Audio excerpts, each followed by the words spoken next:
I'm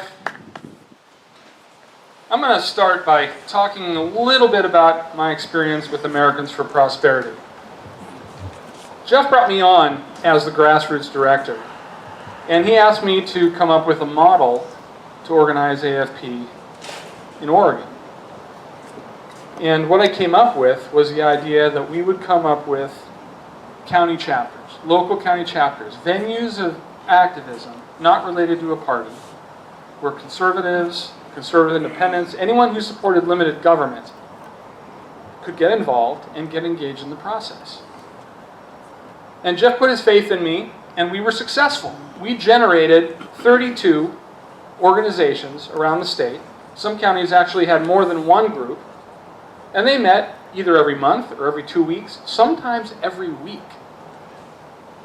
And they did good work. They did initiative petitions. Most of them, we had victories. Over 80% were won. People started to learn how to engage the monster, that is, big government. And we were having success. Well, AFP, they pulled out. They decided they wanted to change in strategy. They let the three of us go. They hired Carla K. Edwards to take our place. And I have to hand it to Carla K. She worked her rear off. But they didn't give her the support she needed to maintain the network of chapters that AFP had. And so it became more and more difficult for her to give them the attention that they needed. Complicating that was the fact that AFP had certain policies. There were certain issues that you could not discuss, like immigration. And AFP would not allow, I guess I'm not going to walk too close to that speaker. AFP would not allow any of the chapters to endorse any candidates or be active in any elections. Now this I saw as an Achilles heel of the organization. So when AFP pulled out, I did not want this network of grassroots activists to wither away and die.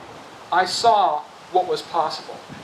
And I looked very hard for a model that would overcome the shortfalls of AFP, but at the same time preserve the strengths and advantages that a group like AFP or Freedom Works would provide. And working with some attorneys, I found one. And this became Western Liberty Network. And here's the model. The model is that Western Liberty Network will not have any subordinate chapters. No local organizations that are an organ of Western Liberty Network. Instead, Western Liberty Network would approach existing grassroots organizations and offer that they become an affiliate of Western Liberty Network, but an independent affiliate. And there is a written document that affiliate leaders sign once they get the approval of their groups. And this document says that neither side, Western Liberty Network or the local affiliate, is subordinate to one another. Nobody is subordinate to anybody else. Neither side can say who the other's leaders are. Neither side can say what the policies are. And this allows a lot of advantages. The first thing is that the local affiliates can do whatever they want. If they want to talk about issues like immigration, that's great. If they want to nominate or endorse candidates for office, they can do that. And when the IRS comes to us and says, one of your affiliates is doing something, we can wave this thing in the paper, and we can wave the paper in the air and say, no, they're an independent organization. We have no say over what they do.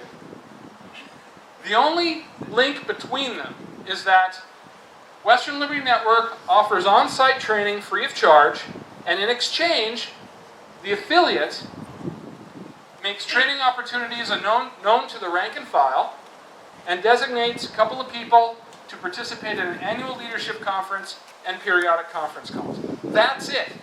So Western Liberty Network is basically like a coffee service that comes to a business every day and says, would you like coffee today?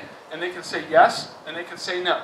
The coffee service doesn't control the business does not control the coffee service. but yet you have the advantages of a network. You've got affiliates that can cross-pollinate, support each other, give each other advice.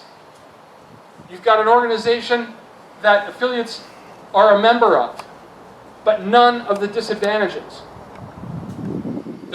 Western Liberty Network allows us to go on the offensive by changing our political culture where we live.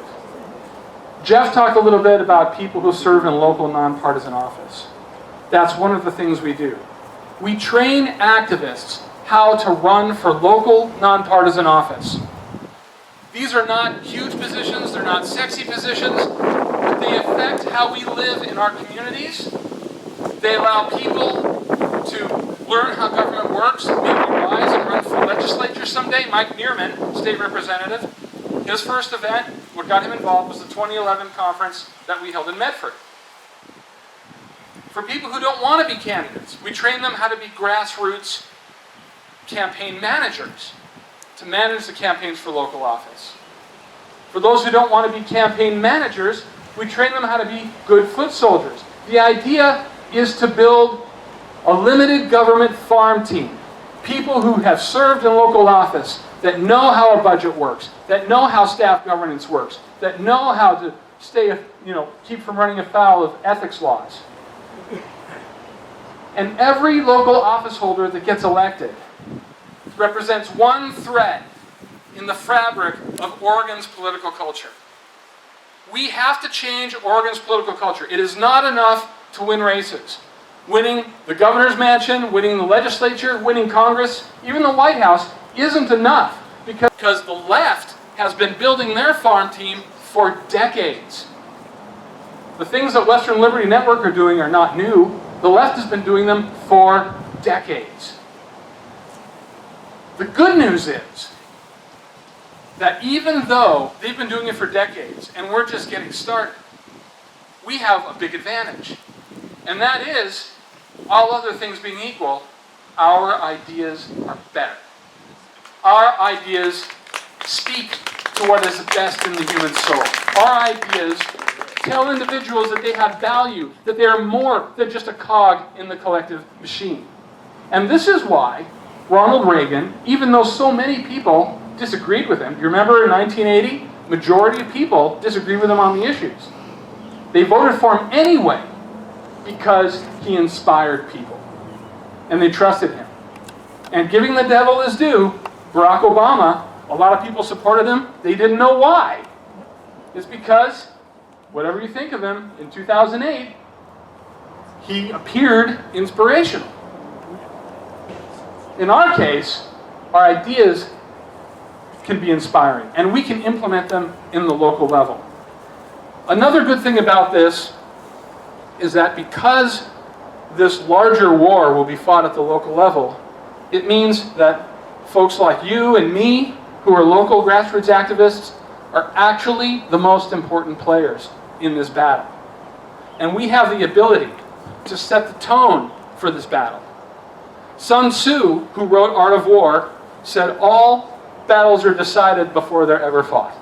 And before we can succeed and actually reduce the size of government and enhance our liberty, we have to create the preconditions of success. And I submit to you respectfully that the largest precondition for success is that of personal responsibility. All of us here are patriots. And I'm sure that all of us here have heard Benjamin Franklin. When Benjamin Franklin said that we had a republic, it was up to us to keep it. That means we were all challenged as individuals to take responsibility for the governance of our republic.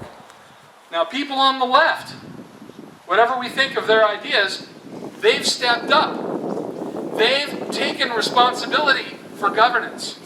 They've filed for Park and Rec District, for fire and rescue, for water board. They dominate local government. They have stepped up. We've been concerned, we've seen government as a nuisance, government service as a nuisance. We prefer to run our businesses and raise our families. We see government as kind of a pain in the rear, almost like doing a hitch in the military. But the liberals love it. Well, we may not love it, but we need to do it because it's our patriotic duty. and we can be trained to do it. And that's what Western Liberty Network is about. It's not sexy. It's the broccoli of the limited government movement. Okay? But unless you eat your broccoli, you're not going to have a healthy organism. Now, he doesn't want to vote for that bond measure. I don't think he's going to vote for that bond measure.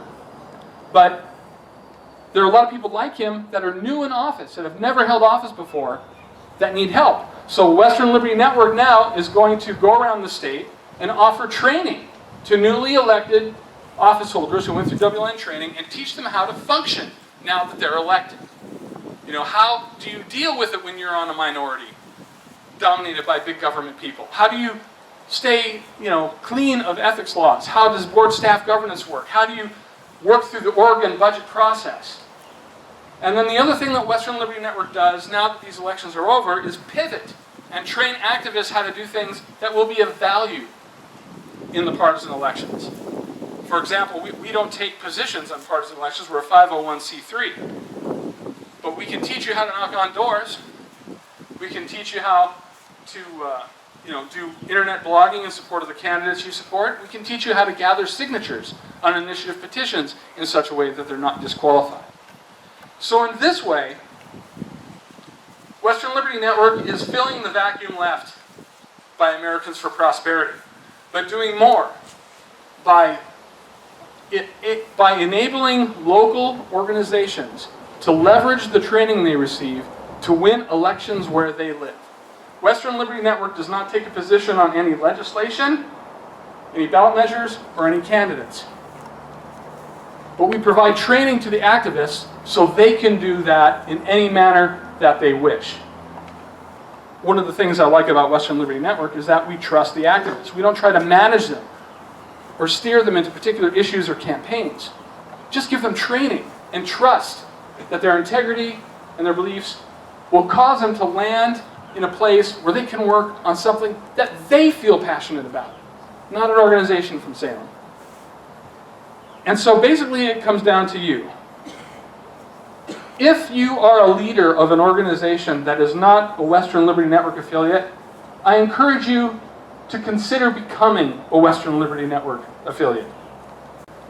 It doesn't cost any money, and building the kind of network that's coming together under WLN is going to be one of the vehicles, along with the work that Jeff is doing and other people are doing, that is going to secure liberty in our time, in our state, and allow us to change the political fabric of this state, not just for 2016, but for generations beyond. I believe it's possible. I think our best days are ahead of us, and it's going to be the relationships that we build today that make it happen. If you'd like to learn more about Western Liberty Network, you can go to the web, westernlibertynetwork.org. Kay Bridges back there, she does a lot of the Facebook work for Western Liberty Network, and there are other folks that have volunteered in a variety of ways.